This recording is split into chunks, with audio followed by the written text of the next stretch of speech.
In this video, I'm going to show you how to replace the front sway bar links on this Honda Civic. They're attached to the lower control arm and of course the sway bar on the other side, and I always recommend replacing these in pairs just like any steering or suspension component. If you need these or any other parts, check us out at oneauto.com. Let's get started.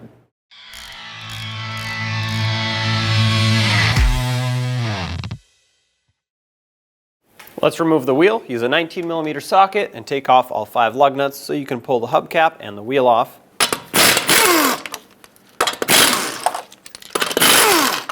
Take this off.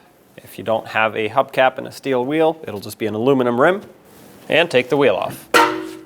Now that we have the wheel off, you can see that the sway bar link is mounted on the control arm right here, so we have to remove this. This is a 14mm mounting nut, and you can use a 5mm Allen that you might have to hammer in here to hold the stud from spinning if that's the case. All right, just like expected, it is spinning. So grab a wrench, put it on here, 14mm, and the 5mm Allen. Tap that in, put a breaker bar or a ratchet on it, and we're gonna have to spin the nut off and push the stud through in order to get this off of here. I don't recommend using any power tools at this point because it is very likely to strip out, especially if you are using the Allen in the middle. It's already rusty, it's already weakened, so just do it by hand. Nice even pressure with some rust penetrant should do the trick. If it gets stuck, back it off and thread it back in. Just work those threads back and forth until it lets go all the way. I'm going to take a wire brush, clean up the threads now that they've been worked through a little bit.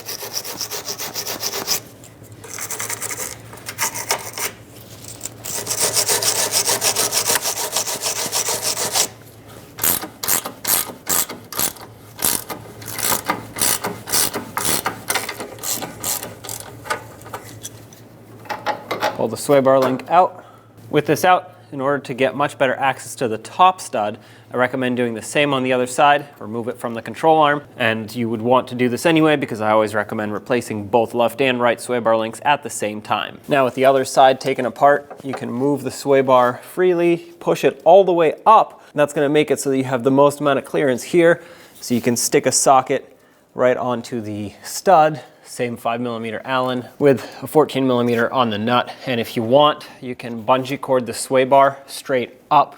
Just tie it onto anything really, or put some pressure from underneath so that it can stay in the upwards position without moving around. And now let's repeat the process up here.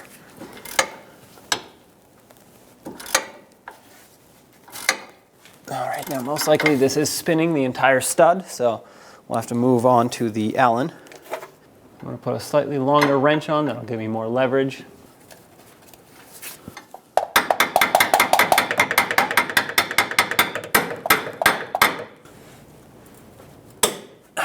There we go.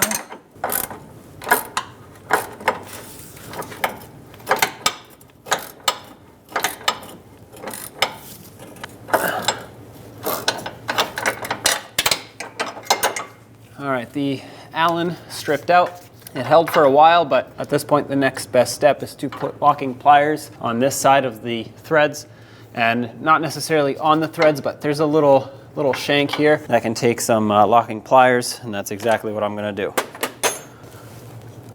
There we go. Lock them on nice and tight. If it gets difficult and you need to go back and forth to clean the threads, do that. Just go back the other way.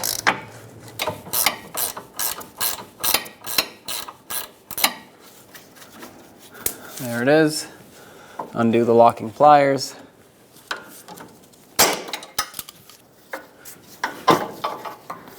There it is.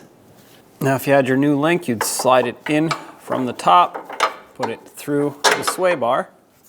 I put anti-seize on the threads. That's going to help the mounting nut slide on a lot easier. Plus it'll allow it to not seize in the future.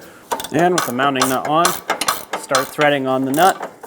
The stud is spinning for me, so I'm going to put my Allen in here. Sometimes the new sway bar link will have a cutout for a wrench. In my case, I'm going to use the Allen.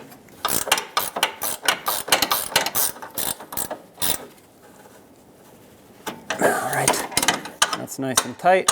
The torque on this is 29 foot-pounds. I'm going to try to get a torque wrench in here, but might be a little tricky just because of the clearance. All right, that's torque. Now with the same done on the other side, if you used a bungee cord to support the sway bar, remove it.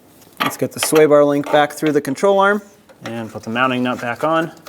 14mm socket. 29 foot-pounds is the torque for this. Let's get the wheel back on. If yours had hubcaps, make sure you line up the little cutout with the valve stem when you install the hubcap. Press that on. Put back all 5 of your lug nuts, snug them up in a cross pattern, and also in a cross pattern, torque them to 79 foot-pounds.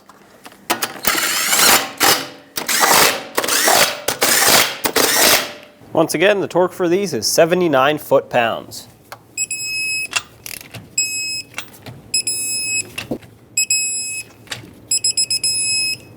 Double check them. And there you have it. Take it for a road test and don't forget to get an alignment. I hope this video was helpful, and if you have anything to say, leave it in the comment section below. Don't forget to subscribe and ring that bell so you can stay up to date with all of our latest content. Thanks for watching.